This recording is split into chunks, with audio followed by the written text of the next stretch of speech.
আল্লাহর হাবিব দুনিয়াতে চলে এসেছে, রহমতুল আলামিন দুনিয়াতে চলে এসেছে। আমিনার বাড়িতে নবী চলে এসে কাবার কাবা, এই কারণে আমি সিজদায় পড়ে গেছে। দুনিয়া যেন আলোকময় হয়ে গেছে, ঝলক মলক আরম্ভ হয়ে গেছে। আমিনা বলে, আমার বাড়ি থেকে মুলকের সাবের দেওয়ার গোড়া পর্যন্ত আমার বেটার নূরে যেন চমকাতে আরম্ভ করলো।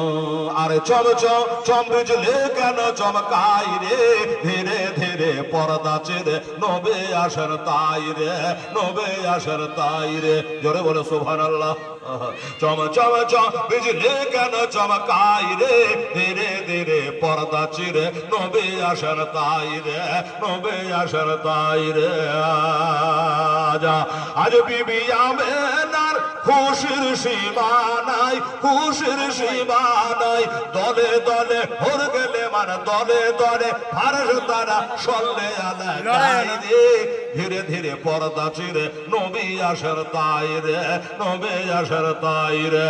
চমচম চম বিজলি কেন চমকাই রে, ধীরে ধীরে পর্দা ছিঁড়ে নবী আসের তাই রে, নবী আসের তাই রে। আব্দুল মুত্তালিব আমার নবীর দাদা জানতে পারলেন যে তাহলে আমার আমিনার ঘরে পুত্র সন্তান জন্ম নিয়েছে, আমার পোতা দুনিয়াতে এসেছে। কাবাও শেষদায় পড়ে গেছে। কাবার কাবা হলো নবী। আল্লাহ আমার বাবারা মায়েরা, কাবার কাবা নবে মুস্তাফা আমার আলা হযরত আজমুর বরকত আগে নিয়ামত মুজাদ্দিদে দিন ওয়া মিল্লাত মুফতি আহমদ রাজা কা ফাজল বেরেলি।